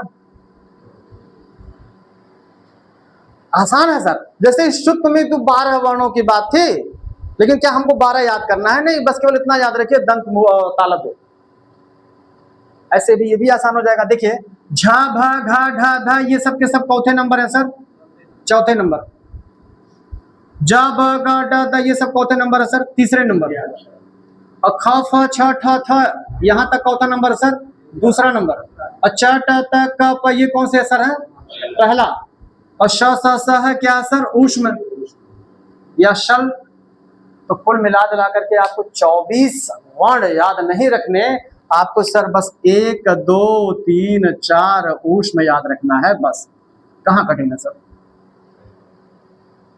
झल का मतलब चाहे तो आप इनको याद रखिए और चाहे सिर्फ इतना याद रखिए, दोनों का वैल्यू सेम है।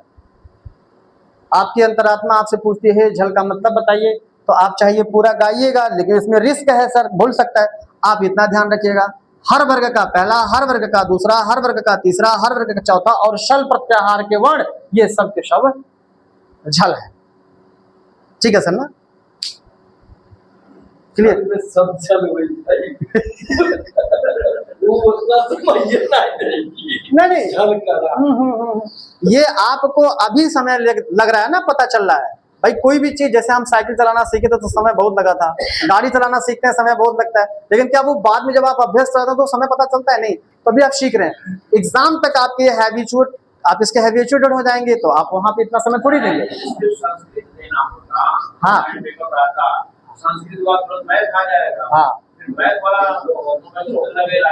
हाँ, तो ये है सर कुल मिला जुला करके झल का मतलब। जस का मतलब आप पहले से जानते थे, झस का मतलब झ से लेकर श तक। तो झ यहाँ है, श यहाँ है, आप देखेंगे तो सिर्फ किसकी बात की गई? तीसरे चौथे की। ठीक, तो अब इसको हम थोड़ा मिटाते हैं और इसको लिखाते हैं। लिखिए सर, सूत्रार्थ लिखिए। लिखिए झल के बाद झस आने पर, केंद्र में तो कभी नहीं दूंगा। झल के बाद झस आने पर, ऐसे लिख लीजिए। और फिर लिख लीजिएगा झस का परिवर्तन, सॉरी, झल का परिवर्तन जस में होता है, बस यही है।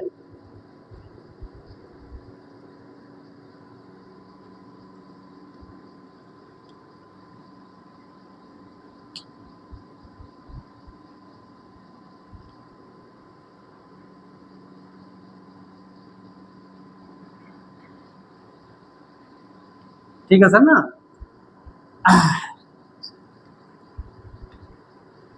इसका भी अर्थात दिखा दीजिए। किसका?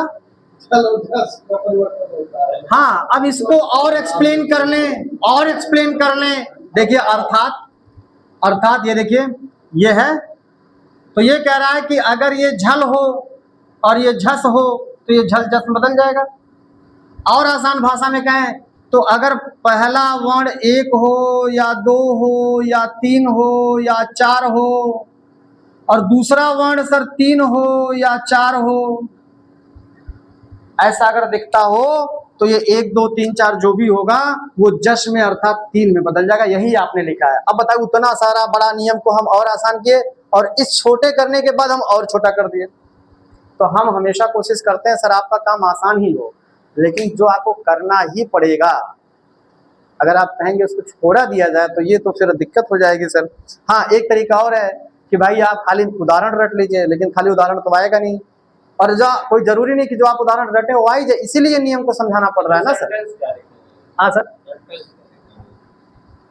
सेंटेंस ये है सर। अगर ये वाला लिखना है तो सर आपको ये लिखना पड़ेगा कि प्रथमाक्षर या द्वितीयाक्षर या तृतीयाक्षर या चतुर्थाक्षर लिख देते हैं सर। अगर आपको लिखना है प्रथमाक्षर या द्वितीयाक्षर या तृतीयाक्षर या चतुर्थाक्षर कहेंगे तो उसमें तो आप ऊष्म भी बताए थे, क्योंकि ऊष्म की जरूरत यहाँ पड़ेगी नहीं, इस नाते हम ऊष्म को छोड़ दिए। चतुर्थाक्षर के बाद तृतीयाक्षर, या वही तो बात हुआ सर, या चतुर्थाक्षर आता है तो प्रथमाक्षर द्वितीयाक्षर तृतीयाक्षर चतुर्थाक्षर जो भी होगा वो उसी वर्ग के तृतीयाक्षर में बदल जाएगा। यही है सर। तो इतना बड़ा आप, जैसा अभी सर ने कहा कि खाली संस्कृतीय भर तो नहीं है, यही तो मैं भी चाहता हूं सर कि बहुत ज्यादा पोथा आप मत लिखिए, बहुत ज्यादा आप बृहद मत लिखिए, आप चीज को शॉर्ट करके पढ़ना सीखिए। तो अगर आप चीजों को शॉर्ट करके पढ़ना मतलब पढ़ेंगे तो फिर आपको दिक्कत नहीं होगी रिवीजन या पढ़ाई करने में। अब बताइए, इतना अभी ये पूरा भी नहीं हुआ है, अभी ये पूरा कहाँ हुआ, कोई छोड़ दिए वहीं पे। अब पूरा होगा तब जब लिखेंगे आए तो प्रथमाक्षर द्वितीयाक्षर तृतीयाक्षर चतुर्थाक्षर के स्थान पर तृतीयाक्षर। इतना बड़ा नियम हुआ था, इसलिए मैंने छोटे में लिखवा दिया। अब इसी को समझ लीजिए कि 1 के बाद 3 4 में से कोई भी आए तो भी 1 को 3 में, 2 के बाद 3 4 में से कोई आए तो भी 2 को 3 में, 3 के बाद 3 4 में से कोई आए तो भी 3 को 3 में, 4 के बाद अगर 3 4 में से कोई भाई आए तो भी 3 4 में से।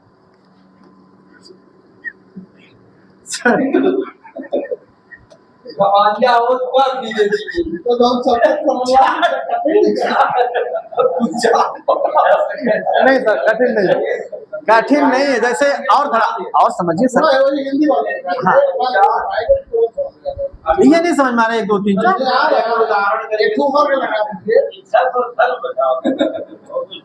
देखिए झस और नहीं सर, सुनिए, चलिए पहले उदाहरण में दे देते हैं। लेकिन झस झल बजा रहा है, इस नाते आप उसको छोड़ सकते नहीं है, क्योंकि कल मैंने कहा था सर, पूछा था सवाल कि सकार का परिवर्तन सकार में होता है जब, वहां सकार सकार। अब जो लोग छोड़ करके पढ़े होंगे तो वो कैसे आपसे यहाँ पूछ लेगा कि झल का परिवर्तन जस में होता है जब, तो अगर आप झल जस नहीं पढ़े हैं सर तो फिर कैसे करते हैं। चलिए उदाहरण से पहले थोड़ा सा देख लीजिए, फिर मैं समझ। देखिए, जैसे मान लीजिए कह दिया वृद्ध धन धाह, पता चल जा रहा है सर क्या बनेगा। तो उदाहरण में आपको दिक्कत नहीं है, आप एकदम टेंशन करिए भाई, वृद्ध धन धाह से क्या बनेगा भैया, वृद्ध है तो इसमें कौन सी मेहनत करनी है, ये आएगा तब तो हम लोग कर ही लेंगे। जो हम लोग को दिक्कत है उसको पढ़िए, तभी तो आपका नंबर बढ़िया आएगा भाई। 25+ का टारगेट कैसे पूरा होगा, जो हमें पहले से ज्ञात है, हमें देखते पता चल रहा है कि भाई वाक धन जाल से वाक जाल बनेगा, हमें तो पहले से पता है। तो जो पहले से पता है उतना मात्र अगर हम प्रिपेयर करके जाते हैं तब फिर कैसे 25+ का टारगेट पूरा होगा। हमें इसमें यही करना है कि जो नहीं पता है, जो हमारी कमजोरी है, उसी को मजबूत करना है। तो मजबूती करना है हमको झलाम जस जस को समझने में, मजबूती करना है हमको स्तोष्णाष्टु को समझने में, मजबूती करना है हमें स्टुनाष्टु को समझने में। है ना सर। अब देखिए वृद्ध भैया बताए कैसे बना, इसी नियम से बना है सर। आप बताइए, यहाँ पे ध चौथा अक्षर है सर, चौथा, और यहाँ भी ध चौथा है, चौथा, और हमने कहा 4 के बाद अगर 4 आता है तो 4 को आप उसी वर्ग के तीसरे में बदल दीजिएगा। तो ये 4 जिस वर्ग का है अर्थात त वर्ग का, तो ये इसी त वर्ग के तीसरे में बदल जाएगा, तो त वर्ग का तीसरा द। अब जो है बना लीजिए, ध खत्म हो गया क्योंकि तो दम बदल गया, तो अब व्री आधा द और ध बन गया वृद्ध। आप वृद्ध में द ध को संयुक्त करके लिखना चाहते हैं तो ऐसे हो जाएगा वृद्ध, दोनों बात एक ही है। देखिए नियम फॉलो हो रहा है ये सर, ये दिक्कत नहीं ना है। हाँ भाई ये देखिए जो, हाँ तृतीय अक्षर में बदलेगा लेकिन उसी वर्ग के, जिस वर्ग का पहला होगा या जिस वर्ग का दूसरा या जिस वर्ग का तीसरा या जिस वर्ग, 5 वर्ग होते हैं, कवर्ग चवर्ग टवर्ग तवर्ग पवर्ग कुछ टुटु, तो जिस वर्ग का 1 2 3 4 में से कोई होगा उसी वर्ग के तीसरे में बदलेगा। अभी और एग्जांपल करिए, और फिर भी नहीं समझ आया तो एक बार और समझा जाएगा, घबराइए नहीं, जब तक ना समझ में आए जितना पढ़िए सॉलिड पढ़िए, एकदम दिक्कत नहीं होगी आपको। ऐसे ही इसी पे एक और एग्जांपल ले लेते हैं तुरंत तत्काल, जैसे कह दिया सन्नध धन ध, एकदम वैसे ही है, तो यहाँ भी ये ध किस में बदल जाएगा सर, द में, वही वाला सेम जैसे वृद्ध धन ध वैसे सन्नध धन ध, तो ये आपका बदल जाएगा द में, तो ये ध आपका हो जाएगा खत्म, क्योंकि यहाँ हलंत नहीं लगा था। अच्छा यहाँ हलंत रहेगा सर, सन्नध के ध पे हलंत लगा दीजिएगा, तो यहाँ भी हलंत हो गया। अब बना लीजिए स आधा न पूरा न और आधा द और वो ध, तो हो गया सन्नद्ध, और द ध को संयुक्त करके अगर लिखना चाहते हैं तो हो गया ऐसे सन्नद्ध, दोनों में कोई फर्क नहीं है, दोनों सेम है। ऐसे ही सर योध धन धा बन जाएगा, है ना सर। देखिए मैं वही कह रहा हूँ सर, उदाहरण आएगा तो आप कर ही लेंगे कि योध धन धा से क्या बनेगा, तो 4 के बाद 4 आया तो 4 3 बदल के योद्धा बन जाएगा, है ना। अब किताबों में ऐसे दिया है या बहुत सारे लोग ऐसे सीधे लिखवा देते हैं कि भैया योद्ध धन धा बराबर योद्धा, लेकिन वो लोग फंस जाएंगे उस सवाल को लेकर के जब पूछेगा कि योद्ध धन धा से योद्धा किस सूत्र से हुआ है, या योद्धा शब्द में कौन सा सूत्र प्रयुक्त है। तो अगर आप झलाम झस झस या झलाम झसोवंत पे नहीं जानते रहेंगे, नमो नहीं सुने रहेंगे, तो वहां पे फिर अंगल मंगल बुद्ध भगवान कौने में बाडो सूरज महाराज इसी का आसरा लेना पड़ेगा सर, तो फिर वो कोई।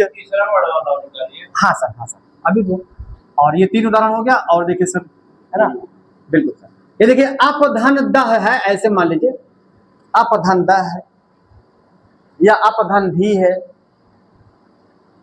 ना सर, ऐसे। तो अब मान लीजिए पूछ दिया अपधन दह से क्या बनेगा सर, हाँ तीसरा बनेगा सर, तो तीसरा क्या हो जाएगा सर, ब हो जाएगा, ये खत्म हो जाएगा। अब क्या बन गया सर, आधा ब और ये दह, तो हो गया अब दह, ऐसे बन जाएगा। कठिन नहीं है सर, बस थोड़ा सा था, सूत्र रखने तो पड़ेगा सर। मानिए सूत्र से सवाल पूछ दिया, और वो जो कह रहे हैं सर झल जस और झस ये सब परेशान कर रहा है, तो सर इसका सिर्फ और सिर्फ एक कारण है, माहेश्वर सूत्र का याद। हमने पहले दिन से ही आप कहा है कि सर पहला चैप्टर इतना इंपॉर्टेंट है कि उससे प्रश्न बनेगा ही बनेगा, प्लस उसको इस नाते भी समझना है, याद करना है, क्योंकि उसका यूज हर जगह मिलेगा जैसे मिल रहा है। अब माहेश्वर सूत्र आयुड हृदय के योंग यो छवरट लड़ यमंगंडम जबे गर्दा, जब ऐसे जिसको याद रहेगा वो झल जस और झस को देख करके परेशान करते ही नहीं होगा। तो ये आपदा हो गया सर। आपदा माने सर बादल होता है ना, ध्यान दीजिएगा। आपदा माने सर बादल, आपदा माने बादल होता है, ये आप माने पानी होता है सर, आप माने ऊपर नहीं समझिएगा। ये आप माने सर, ये आप मान लीजिए पूछे किसका आपके सिलेबस में पर्यायवाची पाठ्यक्रम में आपके पर्यायवाची भी, तो अब किसका पर्यायवाची पूछेगा सर, पानी बताइएगा या जल। हाँ आप माने ऊपर नहीं समझिएगा सर। है देखिए सर, हयो अप है और हयो अप है, ये अंग्रेजी वाला यूपी वाला अप है, तो ये तो हो जाएगा ऊपर, और ये जो अप हलंत वाला है ये संस्कृत वाला अप है, इसका मतलब होता है पानी या जल। नीर अम्बु तोय वारी सलिल, ये सब याद किए होंगे पर्यायवाची सर ना, उसी में आप भी ध्यान दीजिएगा। पूछ दिया आप किसका पर्यायवाची है, तो आप ऊपर नहीं करिएगा, आप माने पानी पर्यायवाची है सिलेबस में, इस नाते बता दे रहे हैं, मिटा दें सर। ऐसे ही अब भी बन जाता है सर ना, अपधन भी, यहाँ 1 के बाद 4 नंबर आएगा तो भी वो बम बदल जाएगा और अब भी बन जाएगा, ऐसे सर देखिए अगली संधि के ऊपर है। बड़े सर ना। अब ये देखिए प ब बदल गया, ये खत्म हो गया, वही अवधि फिर बन जाएगा। तो अवधि माने हो जाता है समुद्र, है ना, ये ऐसे अवधि बन जाएगा सब। समझ में आ गया? ये भैया लेकिन मान लीजिए 1 2 3 4 है, हाँ उधर भी उसी वर्ग के और आएंगे कैसे मतलब 3 में बदलना है, बस इतना ध्यान रखें। नहीं वो नहीं। जैसे मान लीजिए का वर्ग है, का वर्ग का 1 2 3 4 है, उस तरफ भी का वर्ग का ही 3 4 होना चाहिए। नहीं नहीं नहीं बॉर्डर पर झस होना चाहिए सर ना। अच्छा झस, तो झस में सर वो अरे हो सर झल के बाद झस आए, तो झस में वो का आएगा नहीं, क्योंकि झस का मतलब तीसरा चौथा होता है सर। तो का खा आ ही नहीं सकता, चा आ ही नहीं सकता, बॉर्डर पर ट और पापा ये सब आ ही नहीं, 1 2 नहीं आएगा सर, 3 4 आएगा। अब देखिए एक तरीके, एक और देखिए सर, वाक धन जालम है, तो यहाँ भी देखिए 1 के बाद 3 आ रहा है सर, तो ये 1 3 बदल जाएगा, ये ग हो जाएगा, ये खत्म हो जाएगा। अब जो बन रहा है बना लीजिए, वाह आधा ग और वो जालम ऐड कर देंगे तो हो जाएगा वाक जालम। ऐसे ही सर बहुत सारा है सर, वाक धन दत्ता है, 1 के बाद 3 आ रहा है, 1 3 बदल जाएगा तो ये ग हो जाएगा। हाँ सर, हाँ बिल्कुल लिख सकते हैं सर, कोई दिक्कत नहीं, एकदम एकदम, इसमें सर कोई फर्क नहीं, लेकिन ज्यादातर ऐसे लिखा जाता है। तो ये आपका हो जाएगा सर वाह, ये कैंसिल हो गया, आधा गए को ऐसे लिख सकते हैं और दत्ता को ऐसे उतार देंगे तो हो जाएगा वाक दत्ता। आप सवाल पूछ दे भाई वाक दत्ता का संधि विच्छेद बताइए, वाक धन दत्ता, वाक जालम का संधि विच्छेद बताइए, वाक धन, ये सब इंपॉर्टेंट अच्छे उदाहरण है। या वाक जालम वाक दत्ता किस सूत्र के उदाहरण है, तो सर झलाम जसोवंते या झलाम जसो। हाँ सर, वाक जालम का मतलब जो अपने बातों के जाल में फंसा दे सर, बातूनी जिसे कहते हैं, वाक जालम माने बातूनी, वाक जालम माने होता है बातूनी, है ना, जो बातों, जिसके पास बातों का जाल हो। और वागदत्ता माने होता है सर जिसके शादी का वचन दे दिया गया हो वो लड़की, वागदत्ता माने जिसके शादी का वचन दे दिया गया हो वो लड़की, तो ये होता है। तो सर ऐसे एक है सर जलमुख धन गर्जती, जलमुख धन गर्जती आपसे कह दिया भैया जलमुख धन गर्जती का संधि पद बताइए, तो यहाँ भी वो का गम बदल जाएगा सर, हमेशा पहला तीसरे में बदलेगा, तो ये कैंसिल। अब देखिए जलमु और आधा का की जगह पे आधा का हो गया, और ये गर्जती पहले से था तो ऐसे जलमुख गर्जती बन जाएगा। कुछ करना नहीं है सर, बस इतना ध्यान रखना है कि पहले या दूसरे, हाँ बस तृतीय अक्षर में बदल एकदम बस सर।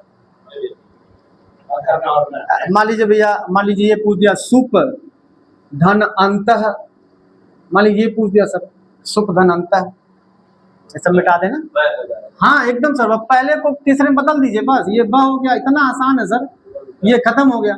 अब देखिए सु और ये ब के बाद आ है सर, तो दोनों मिलकर के ब पूरा हो जाएगा, अंता आप ऐड कर देंगे, सुबंता बन गया।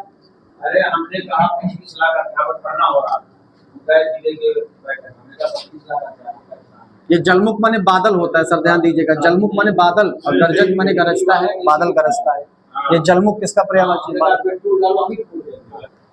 झलाम जस झस, झल के बाद झस आए तो झल के स्थान पर जश होगा, अर्थात 1 2 3 4 में से किसी के बाद 3 या 4 या कोई जशोवंते में स्वर की बात की गई है, तो ऐसे कंडीशन में पहला शुद्ध हो गया सर, शुद्ध हो गया,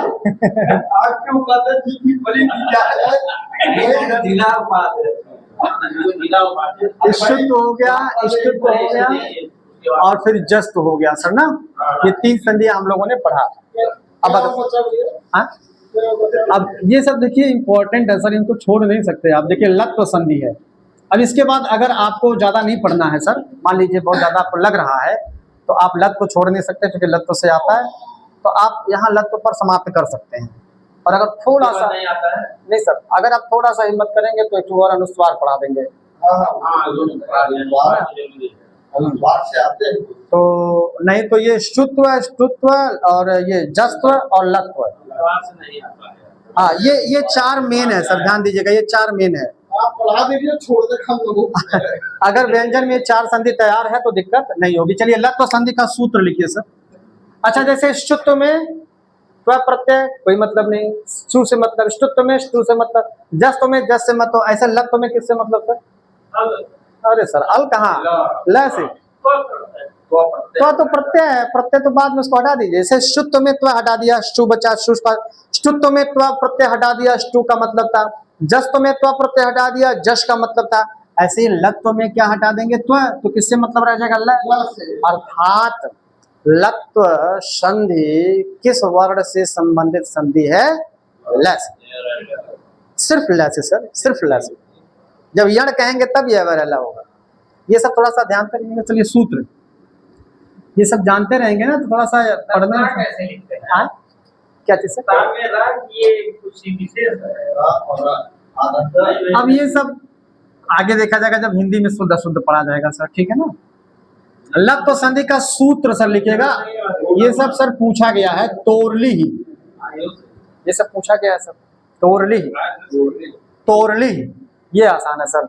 अभी तक बहुत हम लोग झेले, तो शुनाशु फिर उष्णाष्टु फिर झलाम जसो वंते झलाम जस के बाद एक आसान सा मिला, तोरली, है ना सर। तो तोरली का अर्थ क्या हुआ जरा लिखिए, सूत्रार्थ। ये तो बहुत छोटा नियम है। तवर्ग के बाद ल आए तो तवर्ग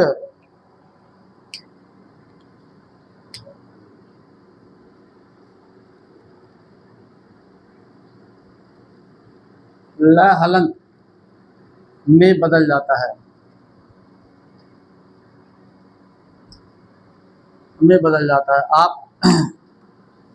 देखें बहुत आसान नियम है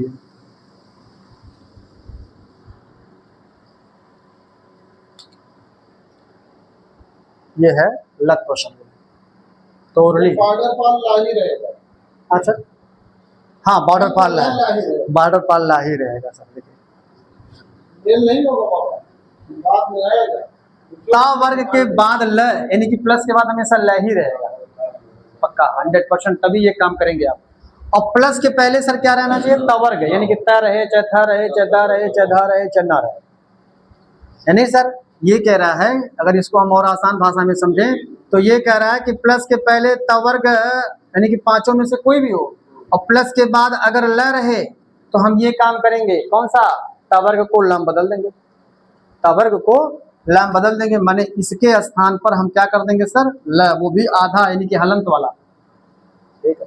यानी कि ता के बाद ला आए तो ता को लम बदल देंगे, था के बाद ला आए तो था को लम बदल देंगे, दा के बाद ला आए तो दा को लम बदल देंगे, धा के बाद ला आए तो धा को लम, मतलब सर तवर्ग के जिस वर्ण के बाद ला आएगा हम तवर्ग के उस वर्ण को लम बदल देंगे। आसान है सर ये तो बहुत। अब देखिए सर इसका उदाहरण देख लीजिए। जैसे मान लीजिए आपसे कह दिया, ये तो खैर आप जानते ही, उत धन लेख, तो उत धन लेख में वो क्या है, तो व्यंजन संधि है। कौन सी व्यंजन संधि है सर, लत्व संधि है। कैसे, क्योंकि ये दंत है, या आप कह सकते हैं तवर्ग है, और ये ल, तो ये ऊ आधा ल और ये लेख है। घबराइएगा नहीं सर, हमने पहले ही कहा, बस हमारा 2-4 दिन का और है समय, उसके बाद हम फ्री होंगे तो वन लाइनर में जब आपका रिवीजन करवाएंगे तो यही सब काम आसान हो जाएगा। आप बताइए बिना कॉन्सेप्ट सर, बिना कॉन्सेप्ट पढ़ाए, मान लीजिए सब हम नहीं पढ़ाए होते आपको बस, तो वहां पे हम वन लाइनर जब आपको बताते कि भैया झलाम जसो वंते झलाम जसो, बाउंस कर जाता। अभी जब आप एक बार इतना डिटेल में पढ़ लिए तो वहां पे हम जल्दी जल्दी रिवीजन कराएंगे और आप समझते जाएंगे, तो वहां पे काम आसान हो जाएगा। समझ आओ भैया, उल्लेख प्रेशर ना लीजिए, नहीं, पहाड़े छोड़ के बाकी सबके समझ में आओगे, उल्लेख है, यादों के समझ में आओगे, पहाड़े का जाओ। सवाल ऐसे भी पूछा है सर कि निम्न में से कौन सा तोरली का उदाहरण है। अब बताइए, तोरली नमो नहीं सुने हैं तो कैसे आप उदाहरण कर पाएंगे, है ना सर। तो मतलब डबल ला आ जाए, हाँ, आधा ला पूरा ला आ जाए, तो तोरली